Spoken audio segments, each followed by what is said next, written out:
வணக்கம் நண்பர்களே, நான் உங்கள் கணேஷ். டே 7900ல் balancing my fitness and my professional work தான் பார்க்க போகிறீங்க. ஒரு சில எக்ஸ்ட்ரா ஒர்க்லாம் பார்த்துட்டு இருந்ததுனால அப்பப்போ வீடியோஸும் போட முடியல. ஸோ உங்கள் வீட்டின் செல்ல பிள்ளையாக நினச்சி என்னை மன்னிச்சு விட்டுருங்க. இது பார்த்தீங்கன்னா ஆக்சுவலாக தேர்ஸ்டேக்கான vlog.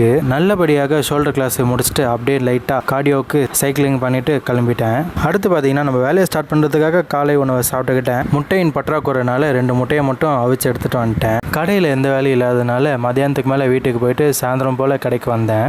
அது இல்லாமல் ஜூஸ் வாங்க சொன்னாங்க. ஸோ ஜூஸ் வாங்கிட்டு ஒரு வழியாக ப்ரொஃபஷனல் ஒர்க்கும் நல்லபடியாக பண்ணி முடிச்சிட்டோம். என்னென்னலாம் வேணுன்றதை வாண்டட் எழுதி வச்சுட்டு வீட்டுக்கு வந்துட்டேன். ஸோ இதோட 79 டே முடியுது. 480 எப்படி போச்சுன்னா நம்ம கிறிஸ்டனிக்ஸ் நான் சொல்கிற மாதிரி டிப்ரிமேஷனில் போச்சு. ஸோ அதனால் எந்த வீடியோவுமே எடுக்கல. 481 பார்த்தீங்கன்னா அமோகமாக ஸ்டார்ட் ஆச்சு. ஏன்னா வண்டியில் பெட்ரோலே இல்லாதனால தள்ளிட்டே போயிட்டு இருந்தேன். இவனும் வேலை காமிச்சதுனால நமக்கு அடுத்து என்ன பண்ணுறதுன்னு யோசிக்க டைம் இல்லை. ஸோ வர்றதை பார்த்துப்போம் அப்படின்ட்டு ஜிம்முக்கு நடந்தே போய் சேர்ந்துட்டேன். ஆஹா, நம்ம போன பிறகு தான் தெரியுது இன்னைக்கு நமக்கு லெக் டே. காலுக்கு எந்த ப்ரெஷரும் போடாமல் குழந்தை போல காலை பார்த்துக்கிட்டேங்க. எப்படின்னா வெறும் 3 வேரியேஷன் மட்டும் போட்டு அங்கேருந்து கிளம்பிட்டேன். ஆனால் போட்ட வேரியேஷன் எல்லாமே தரமான வேரியேஷன் தான். அதுக்கேற்ற மாதிரி வெயிட்டும் அதிகமாக போட்டதுனால லெக் டே போடுறப்ப தான் ஸ்ட்ரைக் ஆகும். இந்த ஜிம்மெல்லாம் எதுக்குறா செகண்ட் ஃப்ளோரில் வைக்கிறீங்க அப்படின்றது. அப்புறம் நண்பிகளே, மறக்காமல் ஃபாலோ சப்ஸ்கிரைப் பண்ணிக்கோங்க. அப்போ தான் என்னோட பேஜை பார்க்க நானும் ஏதோ யூடியூபர் ஆர் கண்டென்ட் கிரியேட்டர் மாதிரி தெரியும். இன்னைக்கு டியூட்டி ஆஃப் த டே பார்த்தீங்கன்னா நிறைய ஏகப்பட்ட வேலை இருக்குது. சரி வாங்க ஒன்று பார்ப்போம். டாஸ்க் ஒன் பார்த்தீங்கன்னா க்ளீன் த ஃப்ரிட்ஜ். அது என்னமோ தெரியல, இந்த வேலையும் மேல் இடத்துல இருந்தா வந்துச்சு. மேல் இடம்னா வேற யாரும் இல்லைங்க, என்னோட அம்மா தாங்க. ஒரு கேள்வி ஒன்று கேட்டாங்க பாருங்க,